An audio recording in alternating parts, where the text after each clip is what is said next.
science needs objectivity for sure. But, you know, to say there's no scientific evidence that that's a logical error.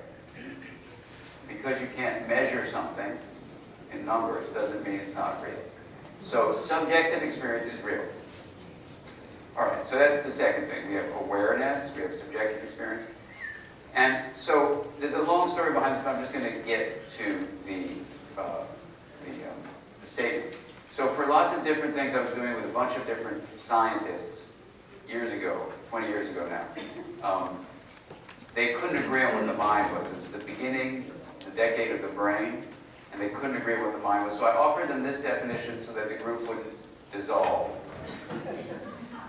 And it goes like this, that if you're studying relationships between, let's say, a parent and a child, and you see that mental life, awareness, subjective experience, and of course, all the stuff that arises within the known, feelings, thoughts, memories, beliefs, hopes, attitudes, dreams, intentions, desires, as long as you go on and on and on.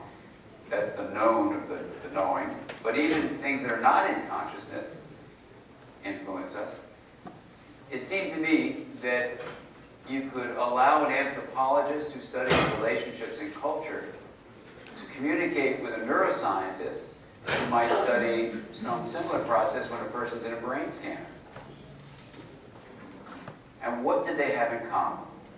So everything that we do in this field, interpersonal neurobiology, which emerged from that effort, comes from this effort to find commonality, to build bridges across previously non-communicating and sometimes even warring factions. And so here's the bridge.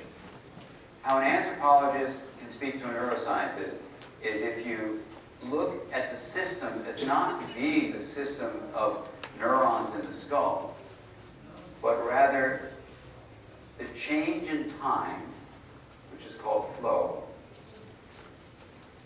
of energy.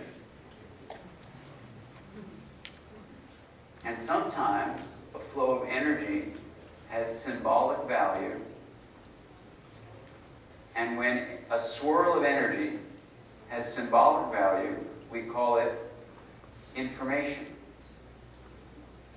So there's a phrase then, the flow of energy and information, which is coming straight from thinking deeply about how a scientist studying culture could speak to a scientist studying neuronal connections up in the head.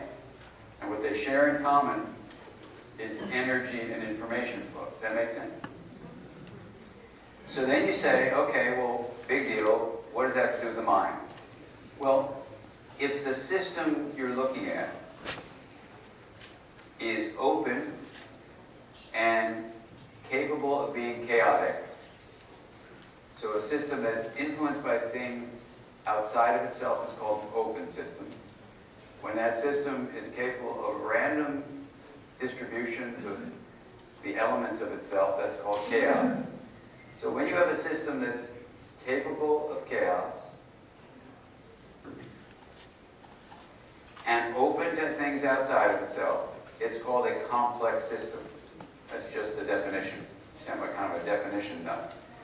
That's the definition of a complex system. And complex systems have several properties to them. One is that they're nonlinear. Nonlinear means small inputs lead to large and unpredictable outputs. Now, does that sound like your life? Yeah. So a human life could be called a complex system. Another feature is that the passage of this system across time is influenced by internal and external constraints or factors. That's just another thing. The third aspect that is relevant for our discussion this morning is something called self-organization. So a property of complex systems is that they have built into the way the elements of the system interact with each other something called self-organization. Now, I'm going to say something that would usually come about 4 hours into a talk, but this is just half an hour into the talk, but I'll say it now. Self-organization has a recursive property. Now, does that mean you want me to go, that I'm doing a good job? Is that it? This means good, good. Universal good. Okay, I don't want to ask what this means. Okay, universal good. Right. Recursive property means the interaction of elements of a system give rise to something, and then they recursively have what's called a re-entry loop. It comes back and organizes that from which it arose. Yeah, this property is such that it arises from something and then comes back and actually organizes or regulates that from which it arose. That's a tough English phrase.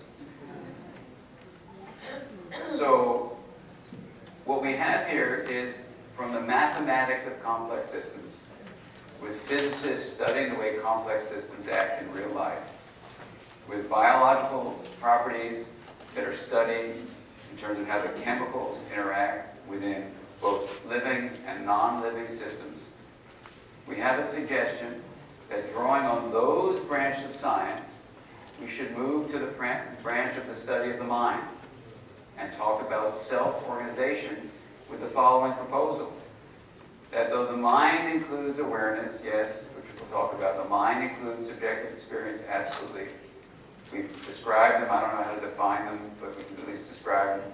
We are now defining a third aspect of mind as a self-organizing, emergent process that arises as energy and information flow passes through relationships and through the body. Yeah. So what this does, in the effort to bring anthropology and neuroscience together with physics and mathematics and everything else, what we're saying is that the mind, one aspect of the mind, can be defined, not described. This is not a description, this is a definition. Big difference, as you'll see in a moment.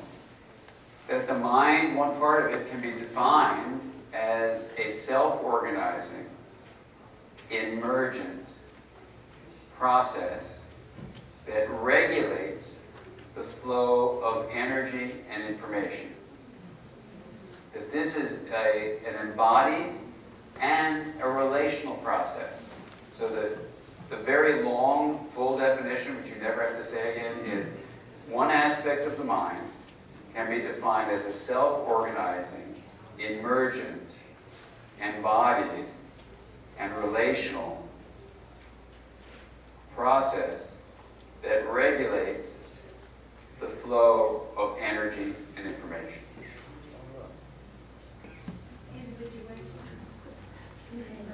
Information.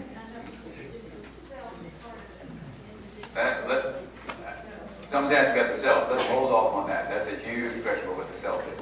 But let's just start with this definition, and then we'll build up the idea of the self soon.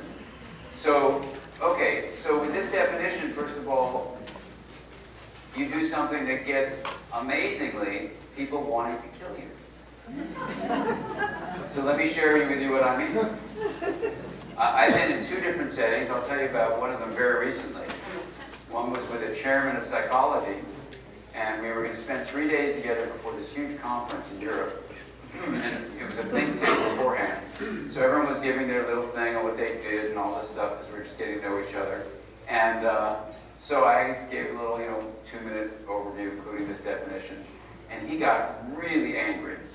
And he said, "That's outrageous. He used certain terms to mean that's not true."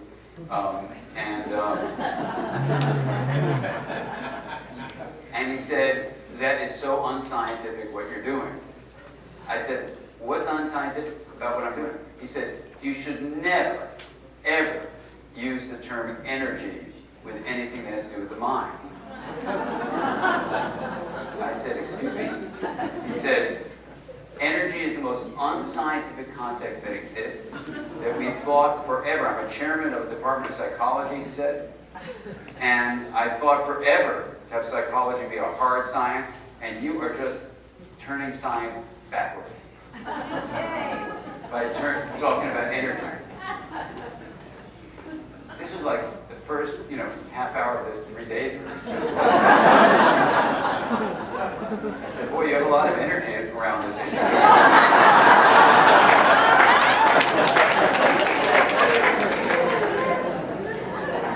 He also said, I've spent my entire career in a field that has no definition of the mind, the field of psychology, and why would I want to start now? Sure. I said, did you really say that? I said, it's very open-minded of you.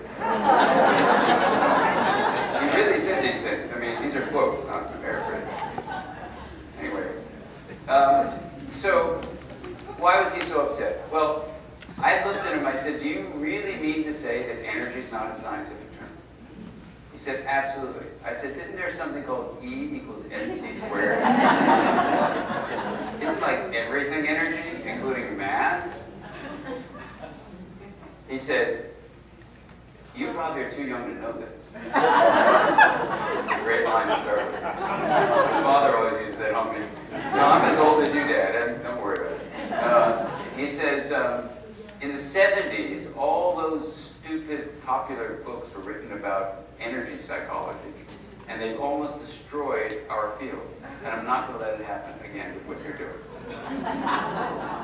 So I just want to share that because I was very fascinated when I got invited to come to the Bioenergetic and all the. So I hope you don't feel that it's reversing science to use the word energy. But it's very interesting, And also when he said his entire field of psychology has no definition of mind, he's not kidding. I mean, that's just true. So for me, there's no way to define the mind without going to energy. So you can understand if there's such a resistance dealing with energy, why you would never have a definition of mind. And that's true in my field of psychiatry too. We don't use the word energy. So it's an interesting moment. All right, so what does this mean? Well, if you define the mind as a self-organizing, emergent, embodied, relational,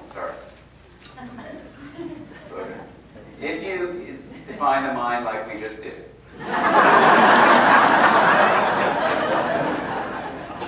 then you have something you can do on Monday.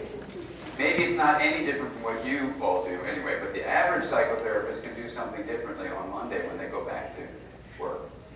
Because you have defined the mind as a self-organizing